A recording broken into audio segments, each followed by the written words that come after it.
La máquina de matar por Nicolás Márquez. Tomos del capítulo 5. El mito de la Revolución cubana. El imperialismo derroca a Batista.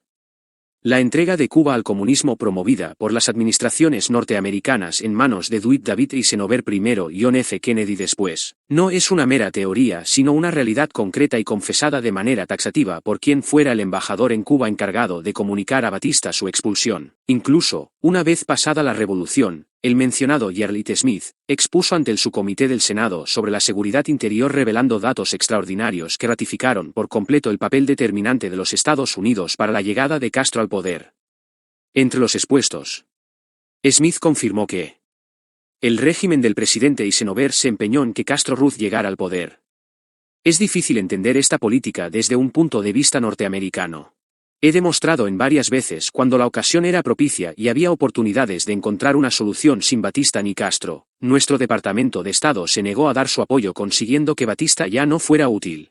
La alternativa desde luego no tenía que haber sido Castro nuestro enemigo, y es necesario advertir que Castro no se habría encontrado en la situación de alcanzar el poder y no lo hubiera podido crear el medio para tomarlo sin la buena voluntad del cuarto piso en donde funcionaban las oficinas de asuntos latinoamericanos del Departamento de Estado americano.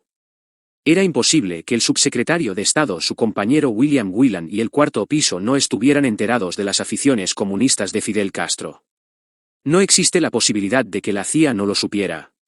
Smith completó su argumento recordando que desde Florida salían soldados, municiones y armas y se entregaban a los revolucionarios que se hallaban en las montañas de la Sierra Maestra. Incluso, no fue una especulación de último momento del gobierno norteamericano, sino que era algo ya pensado desde bastante tiempo antes. Más aún, el antecesor de Smith en la embajada norteamericana en Cuba, Robert C. Gill, al traspasar su cargo a Smith le vaticinó su pensar espantando Hard.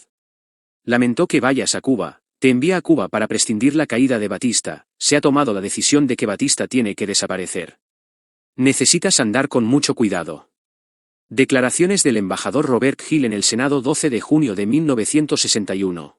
Si la CIA tenía expreso conocimiento sobre la filiación comunista de Castro, pero no reparó ni se alarmó por el detalle, un dato que nosotros no lo podemos suscribir ni rechazar.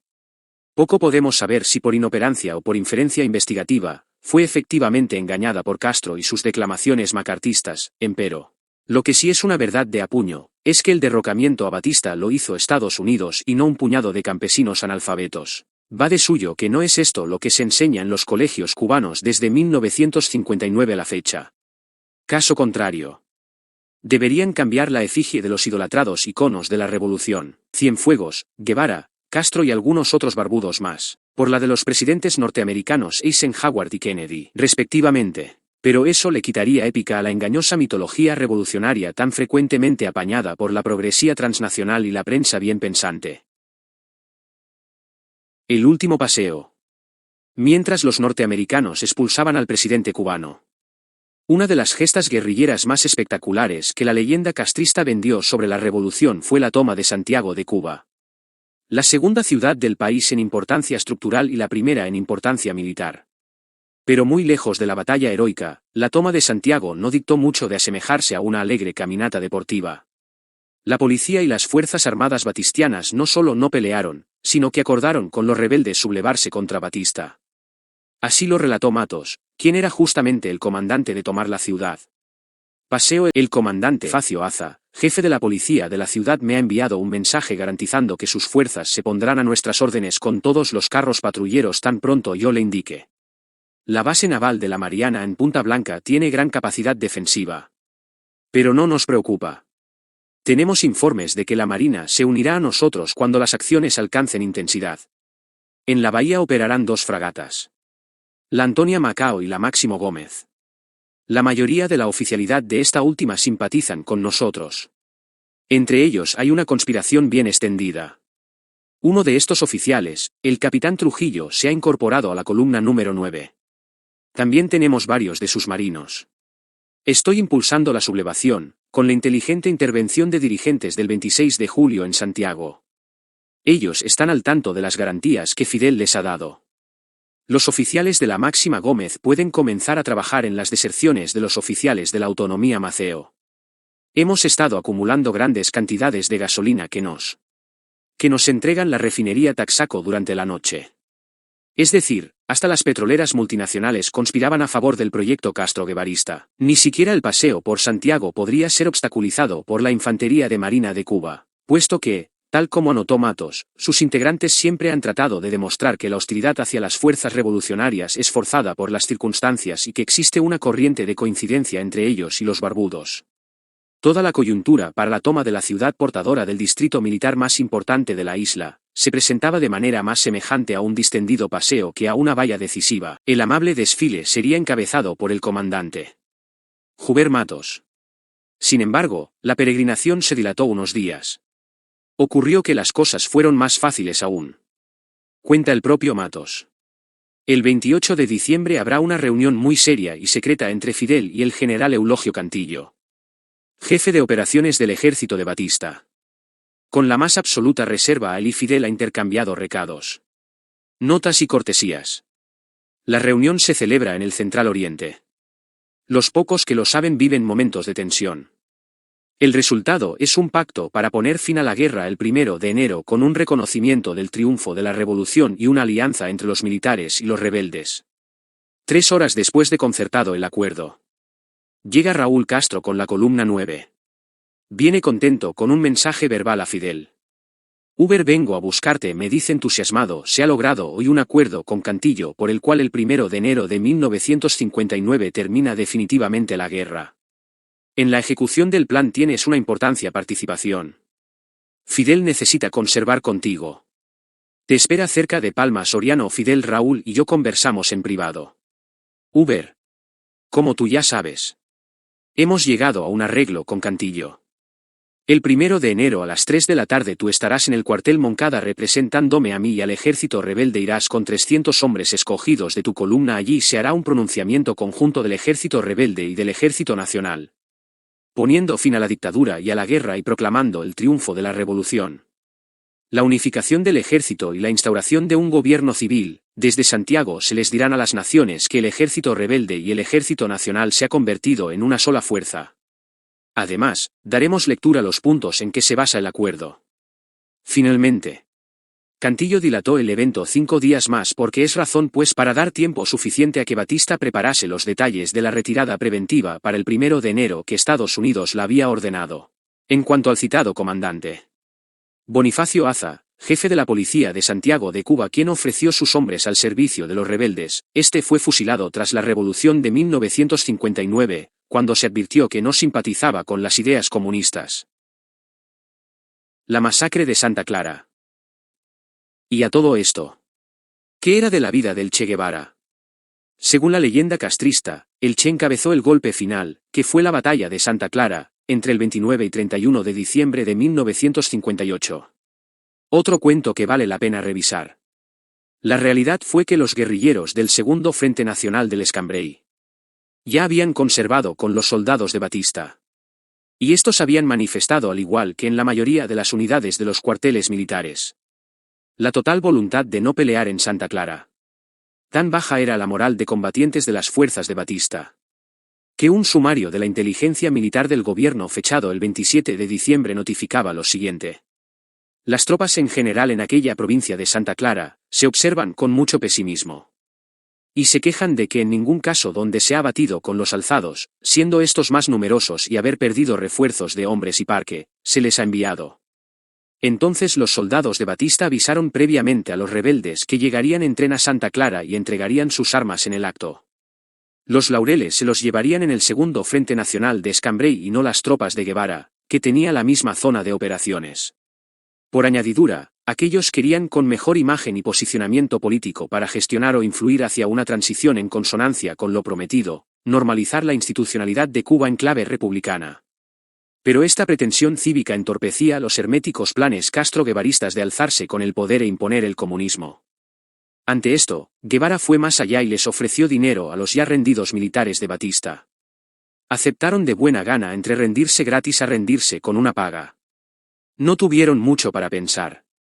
Tras el pacto de rendición y soborno, el Che, a sabiendas de que los soldados no iban a tirar una sola bala, ni estarían en posición de combate al llegar el tren con las tropas adentro, ordenó a sus guerrilleros dispararles a mansalva, que los oponentes estaban totalmente desprevenidos. Recuerda Lázaro Asencio, quién fuera el comandante rebelde. Que el tren blindado fue una acción de traición del Che Guevara. El famoso tren blindado estaba dispuesto a entregarse al Segundo Frente Nacional de Escambray, las condiciones eran muy sencillas. Los soldados del tren blindado iban a entrar por la zona del acueducto de Santa Clara y allí nos iban a entregar las armas, con el compromiso de que ellos se quedaban ahí sin pelear, pero por filtraciones que sucedieron, el Che Guevara se enteró de esa posibilidad. ¿Y entonces qué es lo que hacen ellos? Atacan el tren blindado antes de que se entregaran a nosotros.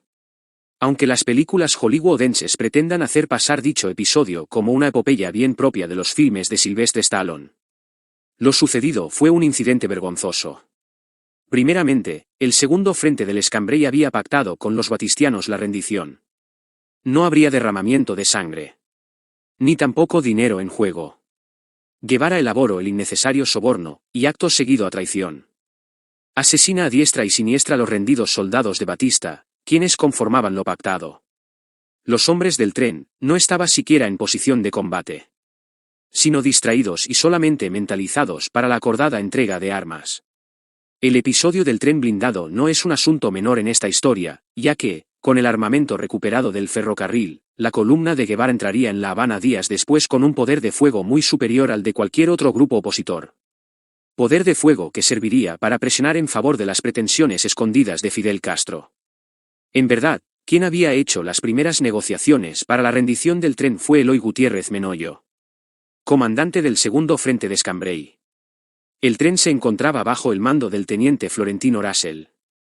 Menoyo recuerda que los militares se entrevistaron con él para contemplar la posibilidad de rendirse. Entonces Menor ofreció garantías para la tropa y un ascenso para el teniente Russell, de este modo el triunfo político más las armas obtenidas quedarían a merced de una tropa rebelde no castrista. Pero ocurrió que seguidamente, según refiere Menoyo, Russell habló con el Che Guevara. Yo no sé qué le ofreció Guevara que yo no le ofrecí, es que el tren se lo entregaron a ellos. Siempre lo conmemoraron como el heroico asalto al tren blindado, pero ese siempre fue un tren entregado. En 2 o 3 oportunidades lo comenté con Guevara y le dije: Guevara, ¿qué tú le ofreciste que yo no le ofrecí? Él se carcajeaba y nunca me lo confesó. Más adelante en el tiempo, el propio Fulgencio Batista reconoció que el tren efectivamente fue cedido por el coronel Rosell, quien desertó, después de haber recibido $350.000, o $1 millón del Che Guevara. Pacto que también confirmó luego Ramón Barquín, el único alto oficial de Batista encarcelado por conspirar contra el propio Batista.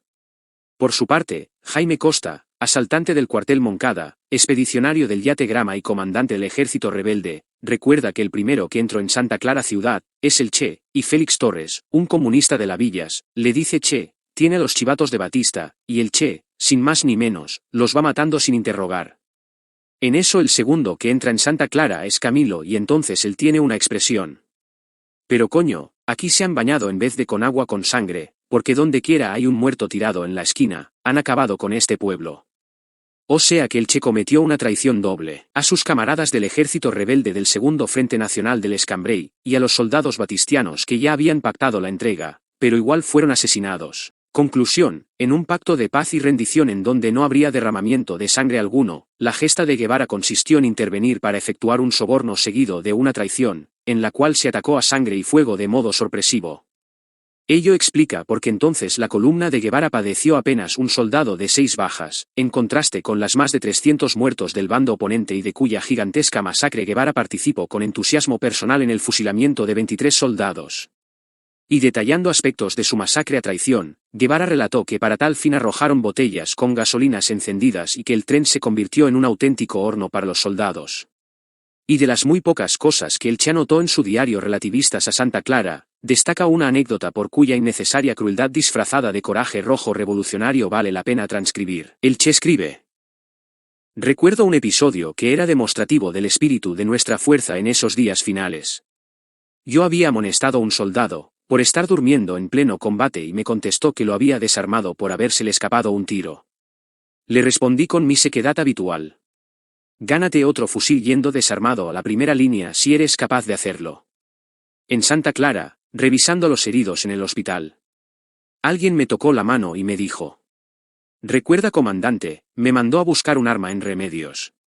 Y me gané aquí, era el combatiente del tiro escapado quien minutos después moriría, y me lució contento por haber demostrado su valor. Se trataba de un adolescente llamado Miguel Arguin, a quien Guevara había mandado inútilmente al matadero, y encima notaba el asunto con orgullo adjudicándole a su víctima y subordinando una muerte feliz. Esta y otras fue la hazaña final del Che en la Revolución cubana, tan novelescamente retratada por partidarios y agiógrafos. Dentro de estos últimos aplaudidores, lidera el podio es el escriba español mexicano, Paco Ignacio Taibo II. Quien además de cantarle loas desde el primer renglón de los últimos de sus biografías apologéticas, se queja de que los colegas suyos también guevaristas en sus respectivas obras no hayan destacado el papel del Che en Santa Clara. Pierre Calfón dedica 2 páginas y medias, y Castañeda apenas 3 páginas. Se enfurece don Paco, quien por su parte dedica 40 de las 918 páginas que componen su kilométrico libro, a fin de detallar las proezas imaginarias de su venerado varón con el tren blindado, aunque es el propio Guevara quien pareciera contradecir a su esforzado adulón, dado que alguien como el Che se pasó la vida escribiendo sobre sí mismo. Respecto de su hazaña en Santa Clara, no dedicó ni un solo renglón en su diario de campaña, omisión en la que el decente incurrió exprofeso ante la probable vergüenza de saberse carente de toda grandeza en tan oscuro contubernio. Hay sujetos que son más guevarista que el mismo Guevara y el oficioso Taibo II pareciera ser el arquetipo más representativo dentro de este nutrido fan club.